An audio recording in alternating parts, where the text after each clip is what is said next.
हाय दोस्तों, मैं हूँ प्रगति और स्वागत करती हूँ आप सबका मेरे इस यूट्यूब चैनल पे जिसका नाम है खुशी मोटिवेशन।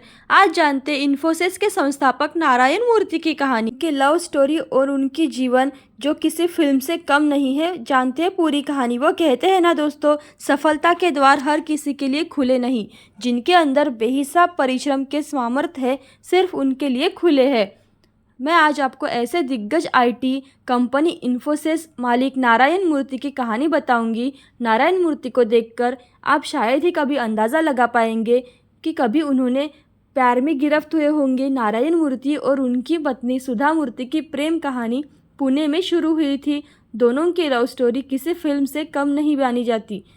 और मैं आपको बता दूं कि इन्फोसिस आज दुनिया की सबसे बड़ी दूसरी आईटी कंपनी है। इसकी स्थापना 1981 में नारायण मूर्ति और उनके कुछ साथी इंजीनियर थे। उन्होंने कुछ ही संशोधनों के साथ शुरू की थी, लेकिन आज उनकी 4 दशक की यात्रा में इस कंपनी ने कई कीर्तिमान के अपने नाम कर लिया है। सुधा मूर्ति और नारायण मूर्ति की लव स्टोरी पुणे स्थित Tata engineering and locomotive company से शुरू हुई थी। दोनों यहीं पर एक साथ काम करते थे। एक दोस्त की पार्टी में सुधा और नारायण की पहली मुलाकात हुई थी। यहाँ से वो दोनों की दोस्ती बढ़ी और दोस्ती प्यार में बदल गई। बिल के पैसे देती थी सुधा। नारायण मूर्ति और सुधा मूर्ति जब साथ में डेट पर जाते थे तब बिल का अक्सर भुगतान सुधा ही करती थी, क्योंकि मूर्ति के पास उस समय ज़्यादा पैसे नहीं थे। एक दिन नारायण मूर्ति ने अपनी सुधा को अपने दिल की बात कही, वो भी फिल्मी स्टाइल में। उन्होंने कहा कि मेरी हाइट 5 फुट 4 इंच है, मैं एक मध्यम वर्गीय परिवार से आता हूँ और मेरी ज़िंदगी में अमीर होने का भी कोई चांस नहीं है। तुम होशियार हो, क्या तुम मुझसे शादी करोगी? सुधा तो पहले से ही तैयार थी, लेकिन अब उनके परिवार की पारी थी। सुधा से कम सैलरी होने पर पिता को एतराज़ था। नारायण मूर्ति की सैलरी सुधा से कम थी, जिसके कारण उनके पिता इस रिश्ते के लिए एतराज़ कर रहे थे। लेकिन कहते हैं ना, अगर प्यार सच्चा हो तो जीत उसी की होती है। आखिरकार कुछ समय बाद सुधा के पिता ने रिश्ते के लिए हाँ कर दिया और दोनों परिवार की मौजूदगी में 10 फरवरी 1978 को बेंगलुरु में नारायण मूर्ति की शादी सुधा से हो गई। अक्सर पत्नी से उधार लेने वाले उन्होंने अपनी इन्फोसिस की नींव रख दी। सुधा मूर्ति की इन्फोसिस कंपनी की स्थापना में अहम भूमिका रही है।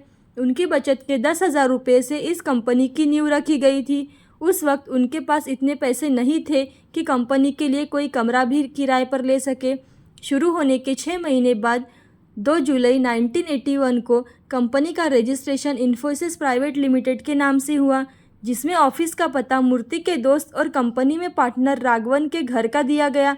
हालांकि मूर्ति के घर के अगले भाग में स्थित कमरा ही उनका इन्फोसिस का ऑफिस था। तो जानते हैं कैसे बनी उनकी टीम। 1981 में नारायण मूर्ति, नंदन नीलेकनी, एस गोपाल कृष्णन, SD शिबूलाल के दिनेश और अरोड़ा कंपनी ने पटनी कंप्यूटर्स छोड़कर पुणे में इन्फोसिस कंसल्टेंट प्राइवेट लिमिटेड की शुरुआत की थी। 1983 में उन्हें न्यूयॉर्क की कंपनी डेटा बेसिक कॉरपोरेशन से पहला ऑर्डर मिला था।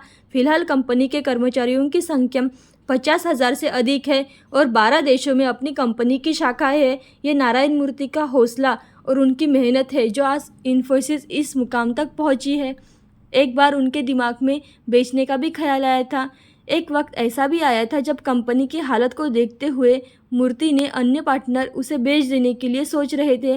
1989 में KSA के ख़त्म होने पर इन्फोसिस पर संकट आ गया था।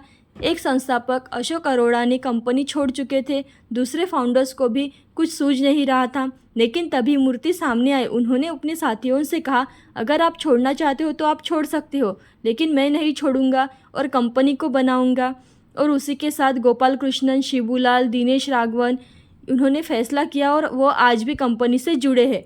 ऐसी अच्छी कहानियाँ और मोटिवेशनल वीडियोस देखने के लिए खुशी मोटिवेशन को लाइक, शेयर, सब्सक्राइब ज़रूर करें। Thank you so much.